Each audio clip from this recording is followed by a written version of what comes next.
읽어주는 남자 정산 이달원입니다.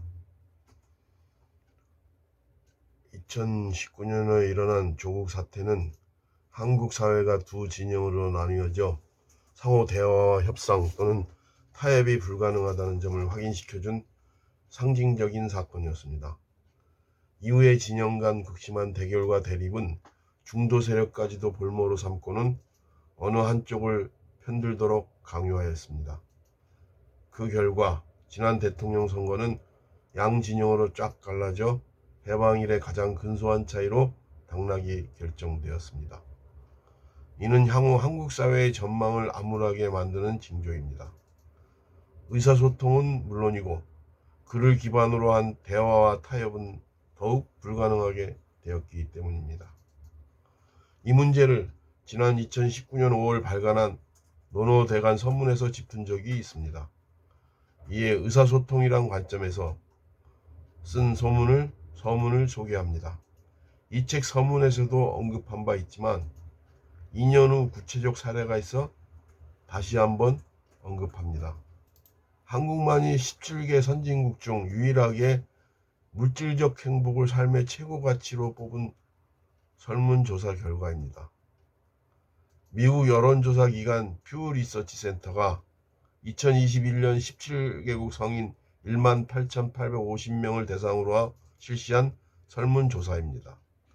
다른 14개 나라가 가족을 1위로 꼽은 것과는 대조적입니다. 오로지 물질적 성장과 번영을 추구해온 지난날의 한국 현대사가 입증하고 있기도 합니다. 마침내 한국은 2021년 명목 국내 총생산 GDP가 1조 6,240억 달러로 11위인 러시아, 12위인 브라질, 13위인 호주 등을 제치고 세계 10위까지 올랐습니다. 그에 반해 부작용과 후유증이 만만치 않습니다. 다음의 책 서문은 그를 지적하는 글입니다. 대간 책 서문 제목은 사회적 합의 부재와 불통의 한국 사회, 붕괴되고 잃어버린 기준과 잣대 다시 찾아야입니다.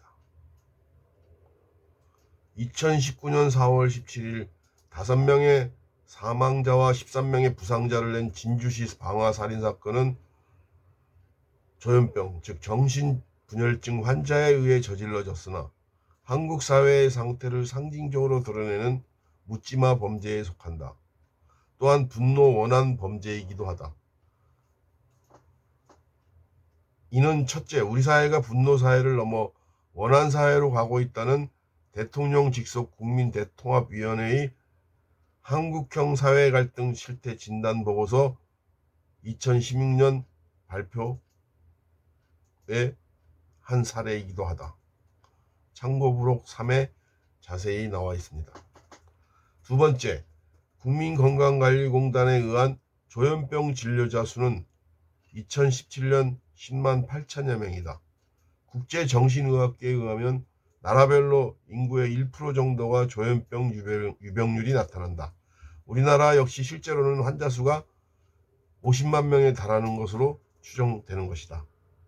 세 번째, 경찰청 자료에 의하면 조현병 등 정신질환자에 의한 범죄가 2015년 6,980건에서 2017년 9,027건으로 매년 증가하는 추세이다. 재범률은 다른 범죄에 비해 20%가 높은 60%대에 달한다. 네 번째, 한국의 자살률은 OECD 국가 중에서 10수년째 압도적 1위이다. 아이를 낳지 않아 출산율은 세계 꼴찌다. 한국 사회가 그만큼 살기 힘들다는 뜻이다. 다섯째, 자기만 먼저 살겠다는 각자 도생의 생존 논리가 판을 치고 그에 따라 수단과 방법을 가리지 않고 사익 추구와 무분별한 소비 욕망이 분출하고 있다. 우리나라는 WHO 국제기구가 조사한 국가별 사기 건수에서도 1위를 차지하였다. 이 모든 것들은 우리 사회가 위기 수준을 넘어 위험 사회가 되었음을 경고하고 있다. 이는 한국 사회가 그동안 해왔던 위기관리 능력이 사상 누각의 엉터리였다는 뜻이다. 물질적인 풍요에 비해 한국 사회의 문제 해결 능력은 역설적으로 오히려 퇴행하고 있는 현상도 그 중에 하나이다. 도표에 의하면 우리나라는 인구가 일본의 절반에 불과하나 사기 범죄는 6배나 많다. 그 대표적인 사례로는 의사소통이 점점 더 힘들어지고 있다는 점이다. 각기 이해 집단이 자신의 기득권만을 고수하느라 타인의 입장은 전혀 고려하지 않기 때문이다. 갑질의 여러 행태가 행행하는 배경이다. 이는 또한 한국 사회의 지적 수준 타락과도 맥이 닿아 있다. 노노대간 3강과 참고 부록 6편을 참고하시기 바랍니다. 최근에 아들로부터 들은 우리나라의 대학 현실은 극단적 표현일 수 있으나 충격적이다. 대학 교수가 행한 명사특강에서 대학 사회는 나쁜 교수와 더 나쁜 교수로 나뉘어지며 대학 총장 역시 악질과 순악질로 분류할 수 있다는 말을 들었다는 것이다. 또 한 가지는 이 책에서도 다룬 내용으로 2005년 국어기본법 개정으로 한자를 아예 외국어로 치부하고는 못쓰게 만든 일이다. 그러다 보니 국가기관이나 공공기관의 행정용어 사용이나 개념이 도통 알아먹기 힘든 지경이다. 한자 대신에 영어를 주로 쓰면서 한글과 영문 약자로 표기하는 데 이르러서는 더욱 이해하기 힘들다. 자기들끼리만 알면 되는 것이고 이해 당사자가 아쉬우면 그때 가서 스스로 찾아보라는 식이다. 공공기관의 대표적인 사례 중 하나가 한국광해관리공단이라는 공기업이다. 영어로는 미래코이다. 한국광해관리공단은 광산 피해 방지 및 복구에 관한 법률 2005년 5월 31일 제정 31조에 광해 방지 사업을 효율적으로 수행하기 위하여 한국광해관리공단을 설립한다에 의해 만들어진 공기업이다. 옆에 표시된 한국광해관리공단의 로고는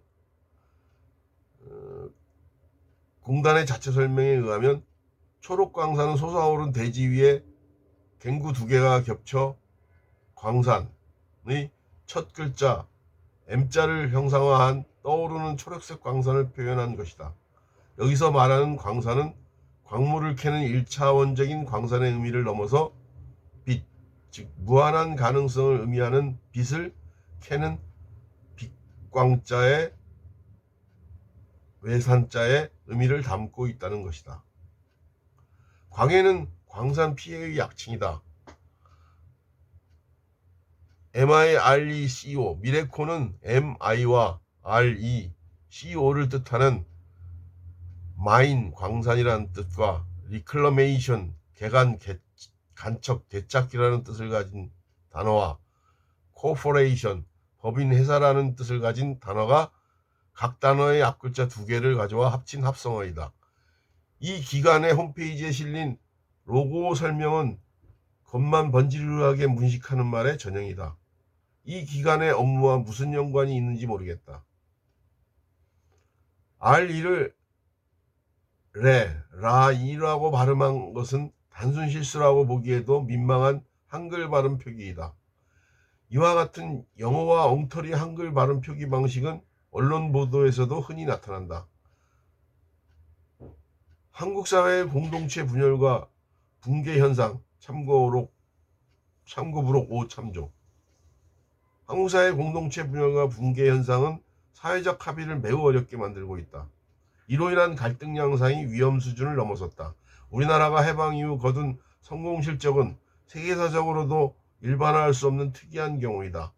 앞서 제기한 자료에서도 보듯이 성공의 대가와 후유증 역시 일반화할 수 없는 특이한 사례이다. 이 불균형으로 인해 한국 사회는 갈수록 문제 해결 능력이 떨어지고 있다. 또한 전통과 역사의 정체성이 붕괴되고 남은 것은 오로지 각자의 이익과 이해뿐으로 이것이 최고의 잣대와 기준이 되어버렸다. 거의 절망적 수준이다. 이익과 이해관계에 의한 기준과 잣대가 우선하다 보니 한국 사회는 사회적 합의가 힘들다. 이는 문제 해결에 있어 치명적 한계이다. 그 점에서 노노대간 이 책은 한국 사회의 사회적 합의를 위한 토대인 기준과 잣대를 한자와 논어에서 다시 찾아보고자 하는 차원에서 기획되었다.